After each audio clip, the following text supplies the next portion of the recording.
अस्सलामु अलैकुम वरहमतुल्लाहि वबरकातुह। आप देख रहे हैं हमारा चैनल वज़ाइफ का ख़ज़ाना और मैं मोहम्मद साजिद अली ख़ान। दोस्तों, आज मैं आप लोगों को जो वजीफ़ा बताना चाहता हूँ वो है सूरत ताहा के फ़वाइद। और सूरत ताहा के जो फ़वाइद हैं इसके तो वैसे तो बहुत ज़्यादा हैं, मगर मैं आज जो आप लोगों को बताना चाहता हूँ वो ये है कि अगर किसी की लड़की की शादी ना होती हो तो इस अमल को करे। इस अमल की बरकत से इंशाअल्लाह अल्लाह तबारक व तआला के फजल करम से बहुत जल्द ही उसकी शादी का एहतिमाम हो जाएगा। दोस्तों, इसका तरीक़ाकार यही है सूरत ताहा का कि सबसे पहले इसका तावीज़ इंशाअल्लाह आपको स्क्रीन पर नज़र आ जाएगा। वो तावीज़ लिख लें या इसका स्क्रीन शॉट लेकर प्रिंट निकलवा लें। और अगर लिखना हो तो लिखने के लिए यही है कि अर्के गुलाब और ज़ाफ़रान से स्याही तैयार करें, फिर उस स्याही से ये तावीज़ लिखें।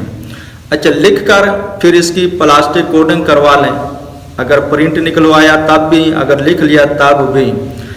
और इसका प्लास्टिक कोटिंग करवा कर फिर उसको रेशमी कपड़े में जिस तरह एक तावीज़ बांधा जाता है या सिलाई किया जाता है तो रेशमी कपड़े में सिलाई कर कर और रेशमी ही कपड़े की जिस तरह की डोरी बनाई जाती है कोशिश करें उस तरह की डोरी बना लें।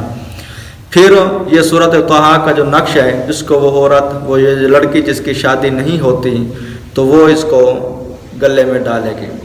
और उसके बाद फिर रोज़ाना जो है ना कोशिश यही करनी है कि 21 मरतबा सूरत ताहा पढ़नी भी है, क्योंकि ज़ाहिर बात है अब इसमें कई दफ़ा ऐसे मसाइल भी होते हैं कि अगर किसी लड़की की शादी नहीं हो रही थी, बाज़ दफ़ा बंदिश भी होती है, तो ज़ाहिर बात है अगर 21 मरतबा सूरत ताहा को पढ़ेंगे तो इंशाअल्लाह अल्लाह तबारक व तआला के फजल करम से अगर उसके पर बंदिश कराई गई, यानी किसी ने बंदिश करवा दी जिसकी वजह से शादी नहीं हो रही, तो इंशाअल्लाह ये बंदिश भी खुलेगी।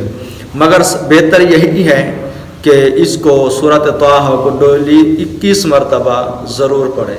और इंशाअल्लाह चंद दिनों ही में, यानी हफ्ता 10 दिन 15 दिन में या 20 दिन में अल्लाह तबारक व तआला के फजल करम से शादी का जो रिश्ता है इंशाअल्लाह नेक और साले होगा, अच्छे घर वाले होंगे। और इंशाअल्लाह इस अमल की बरकत से अच्छी उम्मीद इंशाअल्लाह लग जाएगी।